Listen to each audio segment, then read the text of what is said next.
A paz do Senhor Jesus Cristo, alunos e alunas da Escola Bíblica Dominical, a maior escola teológica do mundo. Estamos aqui mais uma vez para o comentário de mais uma das lições bíblicas.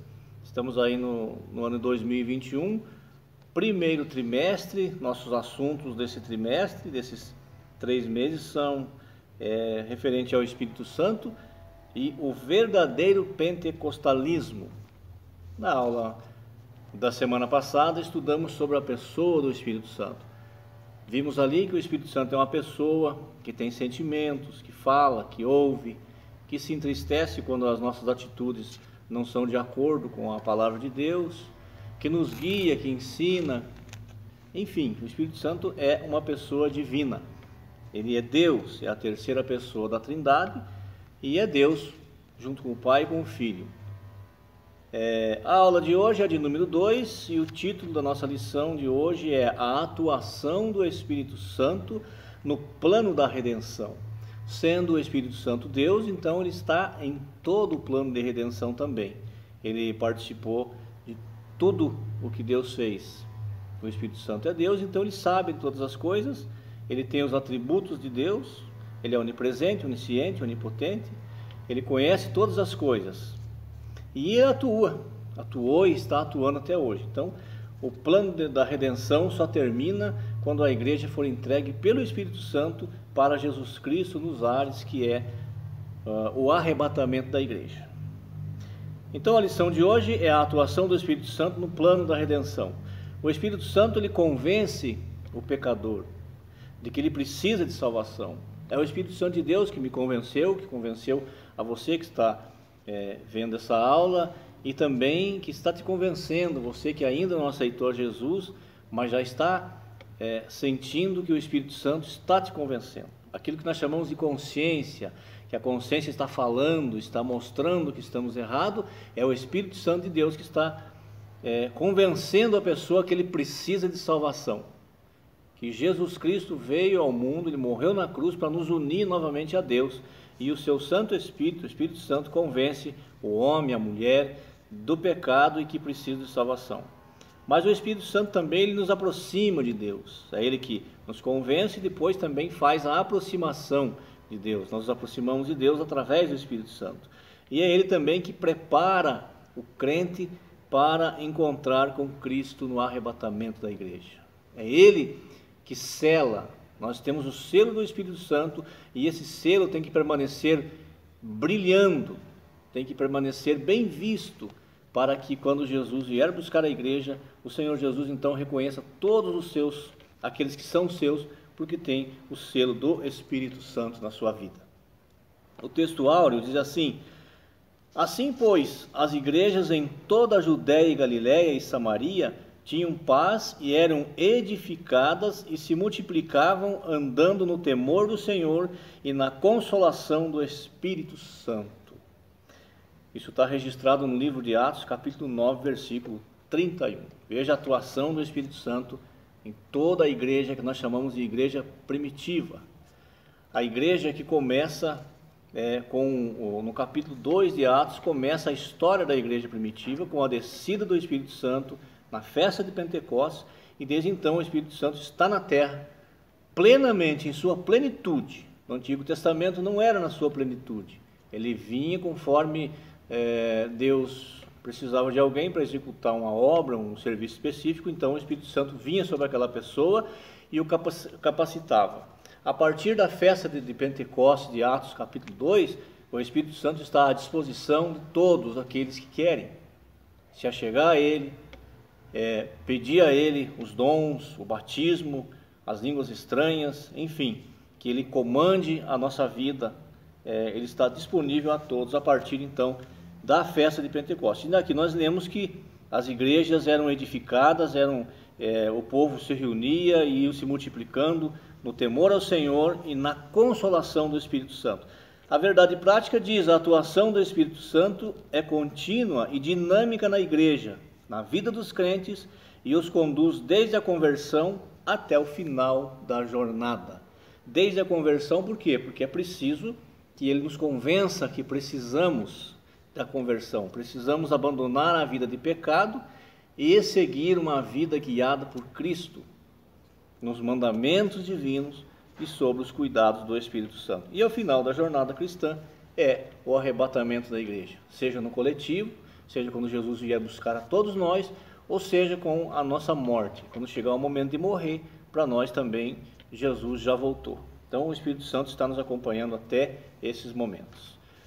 A lição, a leitura em classe, que é lida em classe, dessa lição está registrada no Evangelho de João, segundo escreveu João, Evangelho de Jesus Cristo, né? No capítulo 16, do versículo 7 e até o versículo 13. E aqui diz que o Espírito Santo, Jesus tinha que ir ao céu para que o Espírito Santo viesse, o Consolador viesse para nós. E ele nos convenceria do pecado, da justiça e do juízo.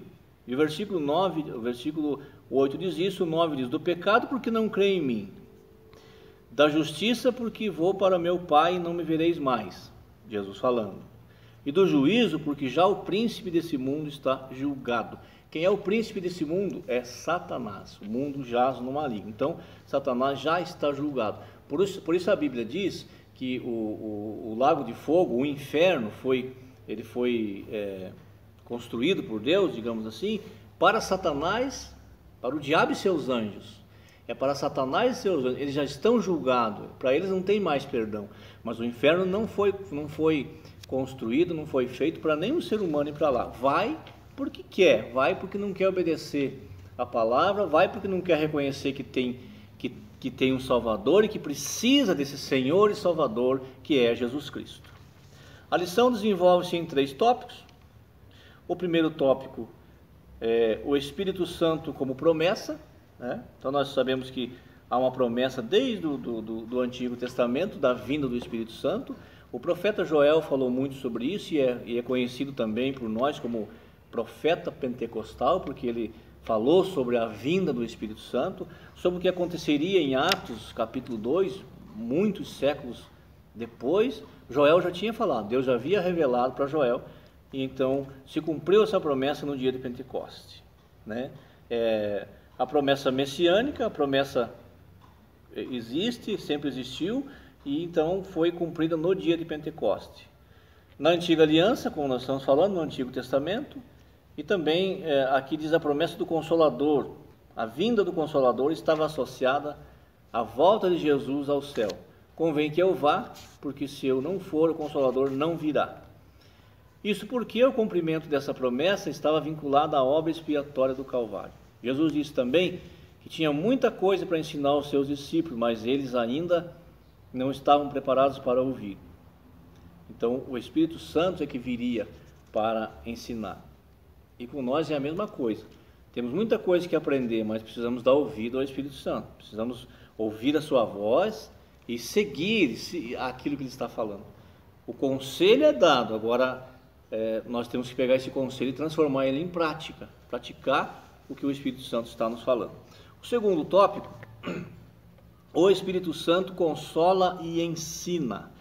O Consolador enviado pelo Pai, em nome de Jesus, para ensinar os discípulos e fazê-los lembrar de tudo o que o Filho ensinou e para justificar dele. Consolador, né? Consolador, a palavra consolador, Fabiano, está aqui meu amigo Fabiano, superintendente da escola dominical. Mais uma vez estamos juntos, né, Fabiano? Levando a palavra de Deus, preparando as aulas para os alunos, aqueles que não podem estar na igreja no domingo, e para que vejam, para que sintam também aí a presença do Espírito Santo, a edificação do Espírito Santo na sua vida. Então, Fabiano, a palavra consolador significa aquele que está ao lado. Consolador é aquele que está ao lado, né? O Espírito Santo está ao nosso lado para nos consolar. E consolador, às vezes, Fabiano, ele não precisa falar nenhuma palavra. A presença dele já nos consola, já nos conforta. Quando nós vamos visitar uma pessoa que está passando por um grande problema ou uma perca de família, né, nós chegamos como consolador daquela pessoa. Então não é necessário chegar lá e explicar o que Deus fez, por que Deus fez, até porque nós não sabemos nada. Então, como consolo, você e eu devemos chegar e oferecer o nosso abraço, oferecer a nossa presença ali. É isso que o Espírito Santo nos oferece, os seus braços, a sua presença para nos ajudar. Então ele é o nosso consolador e também é o nosso ensinador. O Espírito Santo é mestre. Jesus disse que ele viria para nos ensinar e fazer lembrar aquilo que o Senhor tinha dito.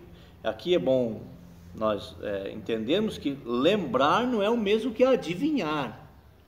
Lembrar é de algo que você já viu, você já leu.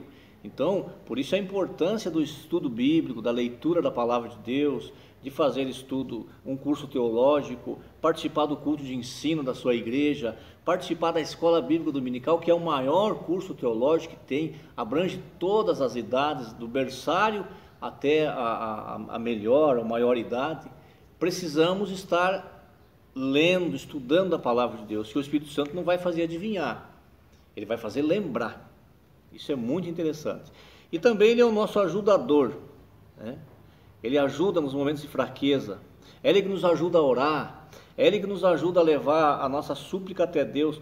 Há momentos que não sabemos nem o que pedir, nem o que falar, mas ele sabe, porque ele é Deus, ele conhece. Então ele pega o nosso choro, pega as nossas lágrimas e transforma em palavras diante de Deus. Esse é o trabalho do Santo Espírito de Deus na nossa vida. Ele faz, ele ouve o nosso gemido, o nosso clamor e leva até Deus, pedindo para Deus, para o Pai, que nos traga aquilo que estamos precisando e nós não sabemos muitas vezes como pedir isso. E o terceiro tópico diz: o Espírito Santo reprova e convence o mundo. Então, o Espírito Santo reprova. O que ele reprova? Tudo aquilo que não agrada a Deus, tudo aquilo que não vem de Deus, tudo aquilo que é feito para o louvor e a glória de homens, de pessoas. O egocentrismo é reprovado pelo Espírito Santo, a ganância é reprovada pelo Espírito Santo, a prostituição, a mentira, enfim, tudo aquilo que não agrada a Deus é reprovada pelo Espírito Santo de Deus. E ele convence o mundo, ele convence a pessoa, ele convence o mundo. É isso que diz a palavra de Deus. O Espírito Santo convence o mundo do pecado. A ideia do verbo convencer é persuadir, isto é, observado em outras passagens do Novo Testamento. É o Espírito Santo que convence ou persuade o mundo do pecado. E interessante, Fabiano, que o Espírito Santo não força ninguém a nada, ele convence, ele mostra. Ele mostra, exemplo de um pai que está ensinando um filho, o pai mostra, ó, esse é o certo e esse é o errado. Mas o Espírito Santo não convence, não força, não é por força, não é por violência, porque se for por força e violência ninguém permanece, mas eu tenho que admitir, o primeiro passo tem que ser dado por mim. Quando eu ergo minha mão e digo: Senhor, me ajuda, que eu não consigo sair da situação que eu estou, eu preciso, é o Espírito Santo que está me convencendo, e então acontece o resgate da minha vida. O Espírito Santo vem e me resgata, tira daquele charco de lodo, do pecado, da perturbação, da falta de paz, e coloca os nossos pés na rocha. A rocha é Jesus Cristo. Glória a Deus por isso. O Senhor faz esse trabalho por nós, Fabiano, e tira nós do lamaçal do pecado. Mas é preciso que a gente queira que Ele faça isso. Então Ele convence, mas não força. Ele está aí para nos convencer, para nos ajudar. O Espírito Santo convence o mundo da justiça. A justiça que o Espírito Santo convence o mundo é a justiça impecável de Cristo. Isso porque Jesus morreu e ressuscitou dentre os mortos e está à destra de Deus, intercedendo por nós. O Consolador leva-nos a Jesus, o nosso advogado. Temos um advogado para com o Pai, Jesus Cristo o justo. E Ele é a propiciação pelos nossos pecados, e não somente pelos nossos, mas também pelo de todo o mundo. Então Ele convence da justiça. Deus é justo, as coisas de Deus são justas, tudo aquilo que Deus nos traz é justo. É isso que o Espírito Santo nos convence. E Ele também convence o mundo do juízo. Jesus disse ainda, e do juízo, porque já o príncipe desse mundo está julgado. O príncipe desse mundo é uma referência a Satanás, derrotado com a vitória de Cristo no Calvário. O Espírito Santo convence o mundo do juízo, ou seja, trata-se de julgamento. Que julgamento? nossos pecados foram julgados em Cristo na cruz, e Satanás perdeu as multidões do mundo que vieram a Jesus pela ação do Espírito Santo. Mas esse julgamento se refere ao mesmo tempo ao julgamento de Satanás, que já começou e será concluído na consumação dos séculos. O diabo ainda luta numa batalha que já foi perdida. Esse juízo é uma referência ao julgamento de nossos pecados na cruz do Calvário, e ao mesmo tempo ao julgamento de Satanás, que já foi vencido por Jesus, da sua morte e ressurreição. Então, a nossa vida, quando o homem pecou lá no Éden, quando Adão e Eva desobedeceram a Deus, Satanás passou a ter um documento, Fabiano, uma promissória assinada, que a humanidade era dele, porque pecou, desobedeceu o Criador. Mas Deus já tinha o seu plano, Deus não foi pego de surpresa. O Senhor já manifesta a primeira manifestação de um Salvador, que viria um Salvador para a humanidade, está em Gênesis 3:15. Da semente da mulher nasceu Jesus Cristo. Então, quando Jesus foi na cruz do Calvário, ali foi tirado esse documento. Com a morte de Jesus, Satanás perdeu esse documento. O apóstolo Paulo diz aos Gálatas que a cédula que nos condenava foi rasgada na crucificação de Jesus na cruz.